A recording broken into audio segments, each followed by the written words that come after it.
Hello and welcome to another session in English language. And today, our focus is on rhymes. Rhymes, formal letters, and a register on politics. But before all of that, let us review the previous lesson.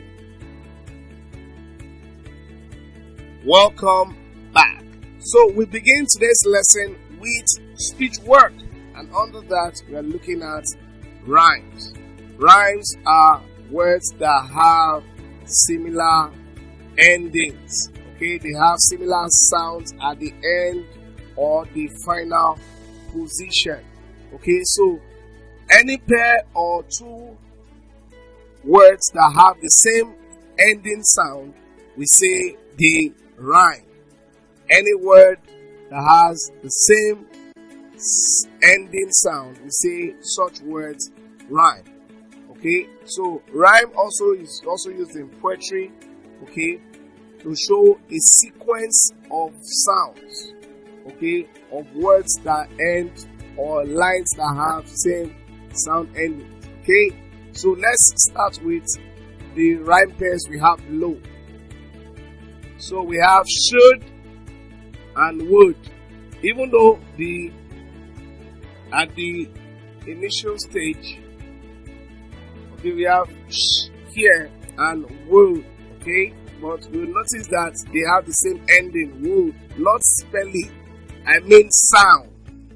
We have food, okay, we have should, we have bird, we have word. So they have the same ending, not spelling.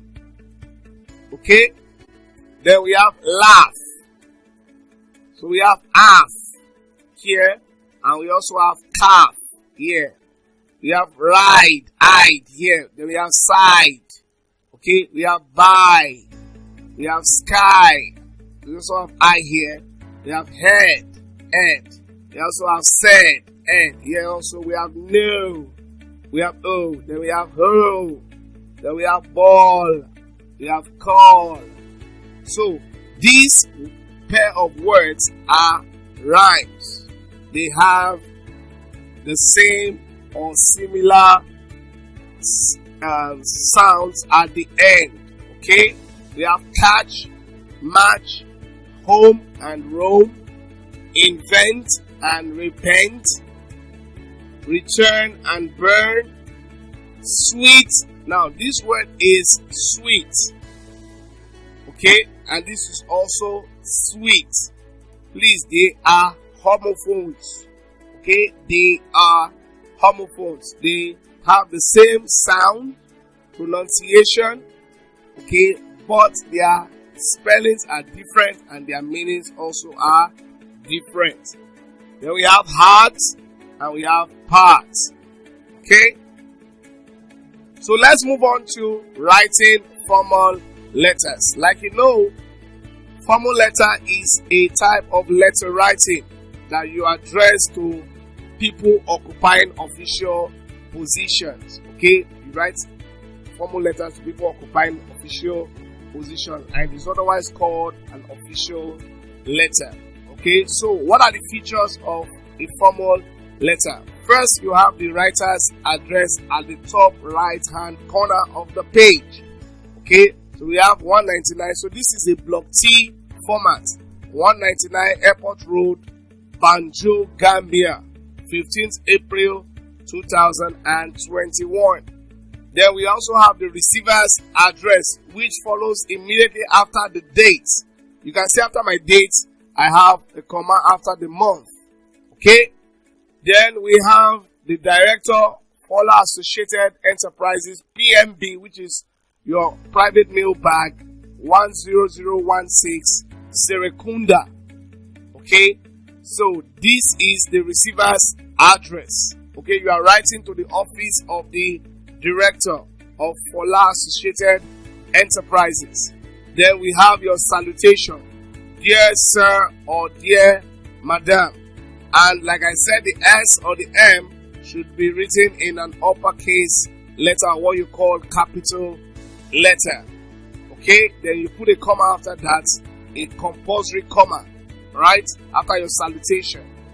Then you write the heading or topic or title of your letter. Okay?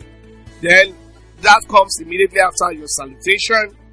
Then also, please, preferably, write all your headings in the uppercase letters to avoid this conflicting school of thought on whether to underline or not to underline your heading or title. So please write all in uppercase letters preferably. Okay? Then you move on to the body of the letter.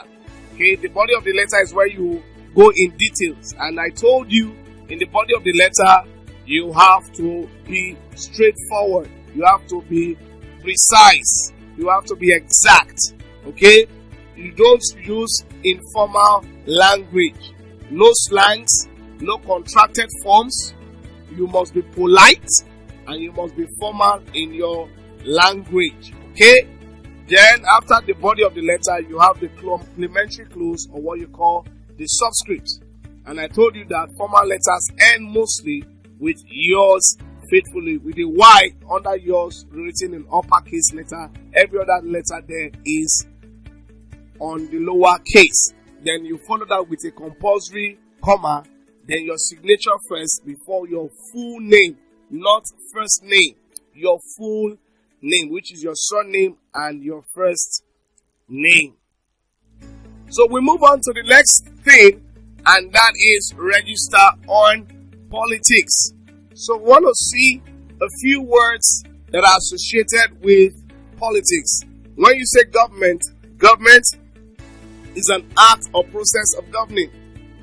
A machinery that attempts to control the will of a state.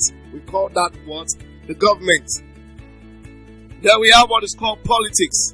Politics is an idea, an activity geared towards gaining power. Alright? So, any strategy, any idea that you employ towards gaining power legitimately, okay, is referred to as politics. Okay? Politics. Any strategy, any idea that you employ, okay, towards gaining power, towards assuming a political position, towards assuming in the public sector, we call that politics. Then we also have what you call the ballot box. That is where you slot in your ballot paper during an election. Then we have what you call the ballot paper. This is an electoral material that contains the logo of registered political parties. Okay? So yours is to make a choice of the political party you are putting in your choice for. Then we have what we call electorate. Electorate refers to eligible and registered voters, not just eligible voters, but please, they must also be registered. You can be qualified, but if you don't get yourself registered, you won't vote, except you want to be involved in electoral malpractice, which will hamper the development of your country. Then we have what is called political party. Now, political party is an association of persons or a group of persons contesting for public offices, okay, and controlling governmental powers.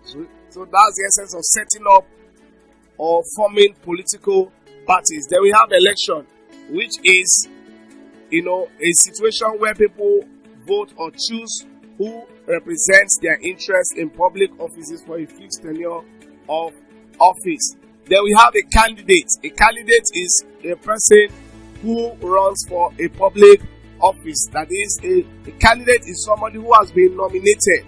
Okay, you start out as a nominee, but you emerge a candidate for a party, and your desire is to run for public office. Then we have what you call campaign. Campaign is a series of events or strategy to lead and win power, governmental power. It's very important to take note of that. Then you are involved in what is called a debate. A debate is a discussion or an argument about issues. So with this, we've come to the end of our lesson today. Thank you very much for joining. In order to refresh your memory and recall all that has been taught during the course of this lesson, I would suggest you take the test that pops up on your screen now.